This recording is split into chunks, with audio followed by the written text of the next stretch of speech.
Salam sejahtera untuk kita semua. Yang saya hormati anggota DPRD Provinsi Kalimantan Timur, Bapak Afan, alhamdulillah beliau bisa hadir. Sementara anggota DPRD Kota Timur memang ada agenda yang memang tidak bisa mereka tinggalkan. Jadi mohon maaf khususnya dapil 2. Kemudian yang saya hormati saudara-saudara pejabat pemerintah Eselon 2 yang mewakili DPRD, terima kasih atas kehadirannya. Saudara pelaksana tugas camat Kecamatan Pengalon beserta seluruh jajaran dan Pemkab, Pak Kapolsek, Pak Ramil, dan Pos Nanal, terima kasih atas kehadirannya. Saudara-saudara para kepala desa se-Kecamatan Pengalon, terkhusus Desa Spaso Selatan yang alhamdulillah tadi barusan saya sumpahi, dan beliau terima sumpah saya. Maksudnya diambil sumpah. Alhamdulillah beliau ini menjabat yang kedua ya, karena setelah istirahat menjadi anggota DPD kemudian kembali lagi. Bapak Ibu para tokoh-tokoh agama, tokoh-tokoh masyarakat, tokoh-tokoh adat, kemudian perwakilan manajemen perusahaan yang hadir dalam kesempatan ini, terima kasih. Kemudian juga tadi kita saksikan pengambilan sumpah dan pelantikan anggota DPD antar waktu Desa Spaso Selatan dan Desa Spaso. Hadirin Bapak Ibu sekalian, para undangan yang berbahagia, sebelum saya menyampaikan sambutan, sebenarnya saya ingin sambutan ini hanya sebentar, karena jam 3 saya harus melantik BPD di Longmesangan. Ya, jadi ini perjalanan mudah-mudahan tidak ada gangguan di jalan, jadi supaya jam cepat waktunya. Bapak Ibu sekalian, pertama-tama saya atas nama pemerintah menyampaikan ucapan selamat pada saudara kepala desa Spaso Selatan yang alhamdulillah telah kita saksikan pelantikan dan pemberian sumpah, dan begitu juga anggota DPD antar waktu. Pemerintah Kutai Timur sekarang dengan program 50 program yang menjadi unggulan, dan 50 program itu tidak terkecuali semuanya harus kita jalankan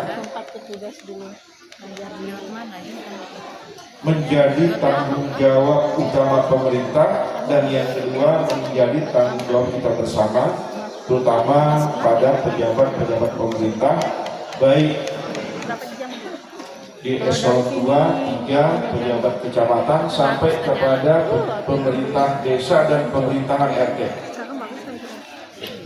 Kenapa saya katakan sampai pada pemerintahan RT? Meskipun RT itu saya belum melihat ada wakil RT, ada sekretaris RT, ada bendahara RT, karena RT single fighter, ya, berjuang sendiri, tetapi prajuritnya banyak.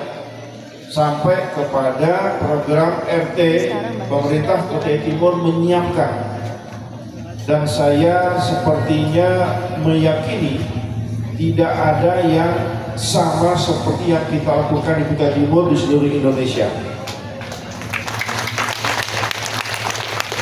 Melalui BKUSUSDes, Bantuan Keuangan Khusus Desa. Meskipun di Samarinda kita mengenal adanya program Pro Bebaya 100 juta. Nah, yang lalu Kutai Timur 50 juta, Bontang juga ada, tapi di periode 5 tahun yang sekarang ini, karena hasil dari penilaian DPMDes, alhamdulillah program itu mampu meningkatkan pertama infrastruktur, yang kedua mengurangi kemiskinan, yang ketiga mengurangi kesenjangan, yang keempat meningkatkan ekonomi kerakyatan, sehingga pada periode ini dari 50 juta periode yang lalu saya naikkan menjadi 250 juta per RT. Bapak Ibu sekalian, itu pitis banyak sekali ya. Pitis banyak sekali, makanya jaga baik-baik, jangan sampai ke dia ada yang fiktif dan sebagainya. Dan harus dipahami para ketua RT, para kepala desa, itu bukan proyek ya, tetapi kegiatan BenQ Susdes yang sasarannya khusus di RT. Oleh karenanya tadi saya melihat ada ketua-ketua RT setiap tahun segera membuat program yang panduannya ada di Perbuk, ya Bu ya. Di Perbuk itu jangan melenceng dari Perbuk. Misalnya tahun ini kita bangun ini, buat pelatihan ini, kemudian ternyata ada stunting, oke, stunting kita harus selesaikan. Ternyata ada miskin, oke, miskin harus turunkan, dan seterusnya. Tahun depan, oh ternyata masih stunting, kembali lagi stunting. Oh ternyata fisik kita sudah tidak perlu lagi, mungkin kita penerangan jalan misalnya seperti itu. Dan itu semua ada di panduan. Dan saudara-saudara kepala desa, jangan iri dan jangan merasa pongah atau apa bahasanya. Bunyi orang Kutai itu jangan bertegak juga Tuhan. Ya. Iya, jangan merajuk atau apakah. Ini kami yang membuat pertanggungjawabannya, ketua RT harus nurut kami. Jangan. Semua bekerja dengan baik. Programnya di RT, kepala desa mengarahkan. Kenapa? Karena pertanggungjawabannya ada di desa. Kenapa bukan ketua RT pertanggungjawabannya? Karena RT bukan pengguna anggaran. Jadi itu yang jadi persoalan. Nah, oleh karenanya berharap desa betul-betul memberikan arahan yang tepat. Apalagi di Perbuk ini kita menyiapkan tim pendamping baik dari kabupaten, kecamatan, dan desa. Nah, pendamping inilah yang harus melakukan pendampingan terus-menerus Bapak Ibu sekalian. Nah, saya berharap mudah-mudahan 3 tahun saja, sejak 2025 ini sampai 2028, saya berharap ada dampak yang signifikan. Pertama, semoga saja 80% angka kemiskinan di lingkungan RT itu selesai. Lingkungan RT ya. Mudah-mudahan tidak ada orang miskin. Nah, masalahnya begini. Etam ini disebut miskin nggak mau. Tapi ada BLT masing-masing daftar. Padahal BLT itu salah satu indikatornya adalah miskin. Sehingga Bupati Kutai Timur kaget begitu data dari Kementerian BPS, ternyata Kutai Timur kemiskinannya tinggi. Kemiskinannya tinggi. Saya kaget. Kenapa? Karena ternyata salah satu indikatornya yang mendapatkan bantuan PKH ya Pak? PKH ya. Bukan PHK, bukan. PHK itu perusahaan ya. Jangan sampai ada PHK ya. Bahaya tuh. PKH, BLT dan lain-lain. saya menemukan dua kejanggalan. Suatu saat di Sangatta, saya tidak ingin menyebutkan nama orang dan desanya, saya menyaksikan simbolis penyerahan bantuan PKH. Semua yang mendapatkan bantuan itu sudah duduk seperti ini dan saya datang. Begitu saya masuk, ini 50% saya kenal semua, kawan-kawan semua. Jadi saya tanya, dapat PKH? Iya, nama saya disebutkan ya, makanya saya hadir, Pak. Apa maknanya? Ternyata masih belum tepat sasaran. Yang kedua, ini mohon maaf, terjadi kemarin kebakaran di Sepaso mana? Sepaso Selatan, ya, dan bukan Sepaso Selatan. Sepaso Timur. Di desa Sepaso saya hadir, itu ternyata ada beras yang numpuk. Desa mana? Sepaso. Ya, saya datang menyampaikan bantuan dan saya terima kasih Pak Kadis. Alhamdulillah warga banyak mengasih beras. Pak Kadis berbisik, ini bukan beras dari masyarakat, Pak. Ini beras dari PKH. Saya juga nggak paham kok tiba-tiba ada di sini. Saya juga nggak tahu siapa pengirimanya. Nah, Bapak Ibu sekalian, sebanyak mungkin penerimanya, maka sebanyak mungkin jugalah itu indikator kemiskinan. Artinya apa? APBN pun banyak yang salah sasaran, sehingga Bapak Ibu sekalian, hancurnya salah satu di antara hancurnya APBN itu diantaranya itu tadi, program itu. Belum lagi di antara menteri, mohon maaf ini saya perlu klarifikasi. Di antara menteri, terutama kemarin Menteri Keuangan menyampaikan banyak uang yang mengendap di bank.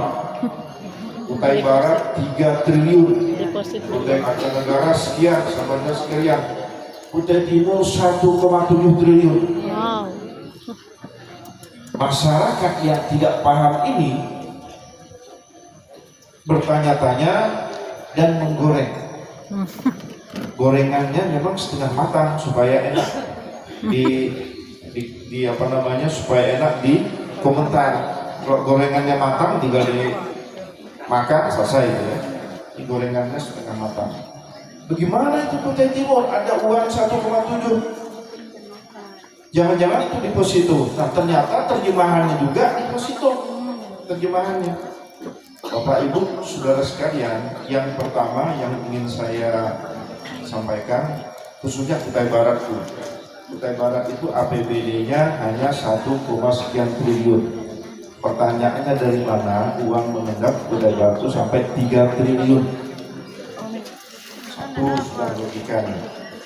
Yang kedua, saya tidak ingin lagi yang lain. Kemarin juga ada Jawa Barat, ada pemerintahan yang lain. Yang terakhir ini Kutai Timur.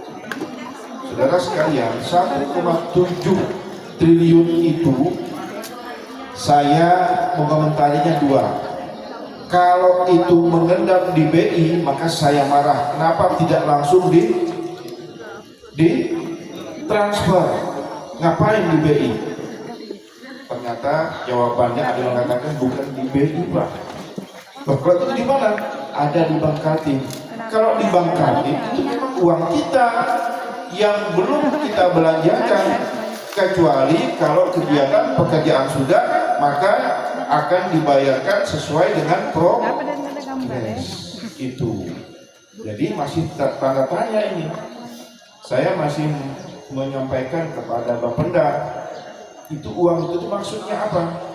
Apakah di BI? Kalau di BI segera minta supaya pusat mentransfer.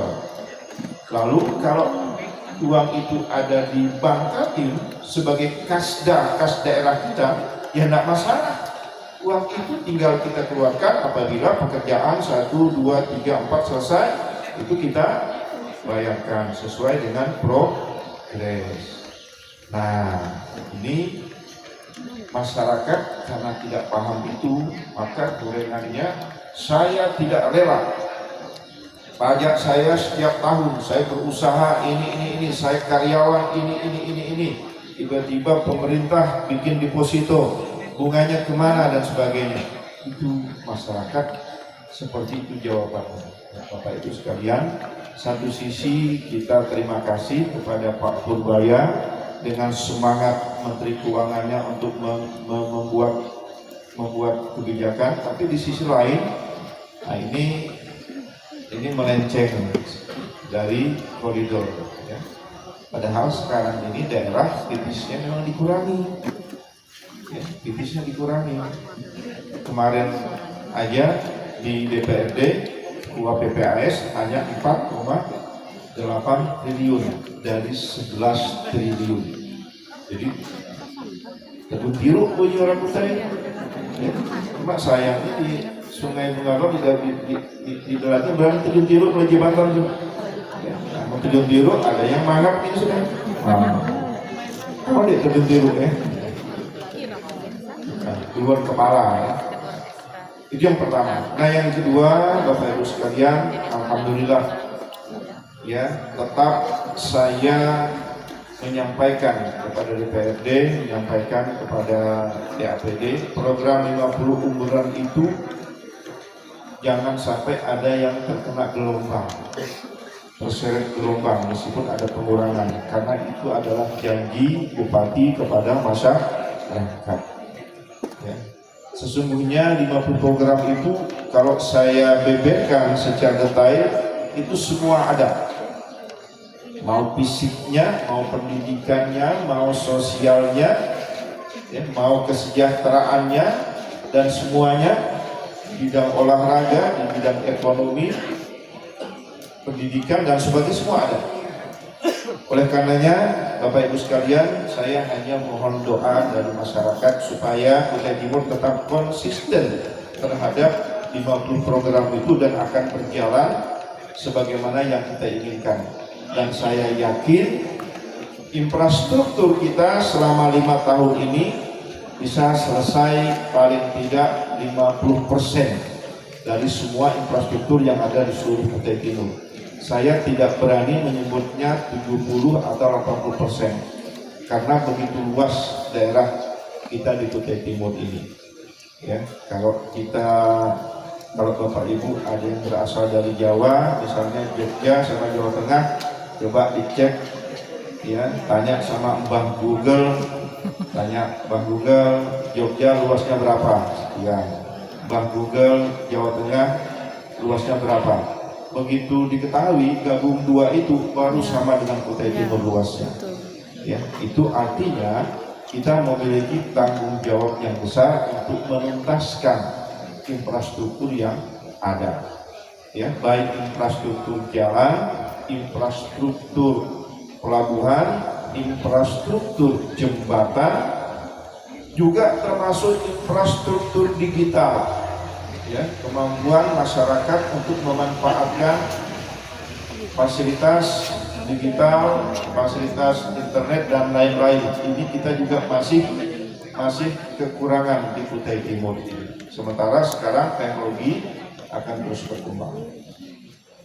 Kemudian yang tidak kalah menarik, alhamdulillah Bapak Ibu sekalian, betul apa yang disampaikan oleh PLT Camat tadi, bahwa Bengalon dipilih untuk ditempatkan satu batalion bukan armet ya, bukan batalion apa namanya itu, teritorial pembangunan, dan sudah ada orangnya sekitar 900 personil ya. Dan insya Allah informasi dari Komandan Kodim, karena orangnya kemarin pada saat di Batu Jajar itu sudah diputuskan oleh Menhankam, sehingga mereka harus segera bergerak menuju ke Kutai Timur karena tempat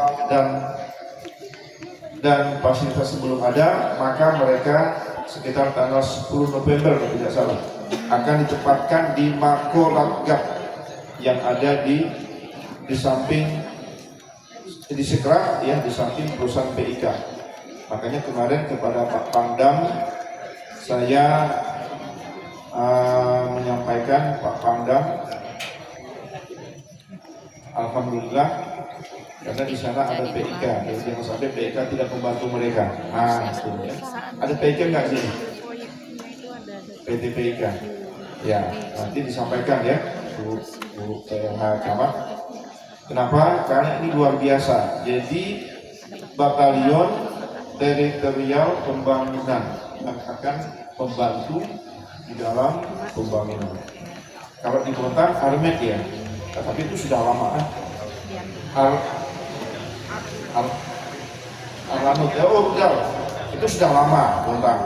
Nah, di Kutai Timur, sebenarnya Kutai Timur ini ada dua, ada batalion dari TNI, ada juga batalion dari Brimob. Nah, Brimob ini kita masih mencari tempat.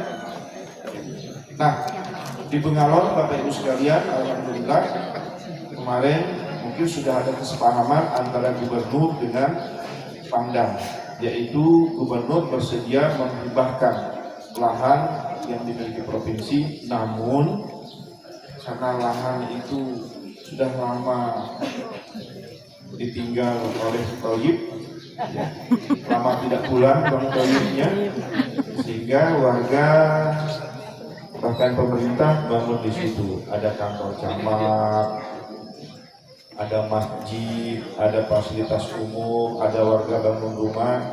Nah, saya kemarin menyampaikan kepada Pak Komandan Kodim, tolong sampaikan pesan kepada Pak Pangdam. Intinya jangan sampai ada yang merasa maaf saya ditulis oleh wartawan merasa terjolimi ya. Intinya sama-sama kalau sudah ini dibangun oleh warga, mungkin pemerintah provinsi segera mengeluarkan surat keputusannya untuk warga, lalu yang kosong segera SK-nya untuk batalion tadi, kan masih cukup ya, masih cukup lahannya. Nah, oleh karenanya Bapak Ibu sekalian, kita bersyukur sekarang satu perlahan tahun demi tahun kita akan terus melakukan pembangunan tanpa henti. Dan saya kira Bengalon insya Allah tahun akan datang lebih banyak pembangunan. Ya, mudah-mudahan ini memberikan keyakinan bahwa kita siap membangun Kutai Timur ini. Bapak Ibu sekalian, ya sudah ada kode dari protokol. Anggukannya itu luar biasa, anggukannya saja sudah. Karena protokol yang tanggung jawab. Ya. Ini kalau di jalan, mudah-mudahan tidak ada hujan. Kalau ada hujan, biasanya kita lewat HTI itu, ya jalannya licin. Tapi mudah-mudahan tidak hujan. Kita sampai jam 3, kemudian setelah itu istirahat di Muara Bekal, besoknya acara di Muara Cawang lagi. Saya kira ini yang dapat saya sampaikan. Terima kasih atas perhatiannya. Mohon maaf kalau hal kurang berkenan. Wallahul muwaffiq ila aqwamit thariq. Wassalamualaikum warahmatullahi wabarakatuh.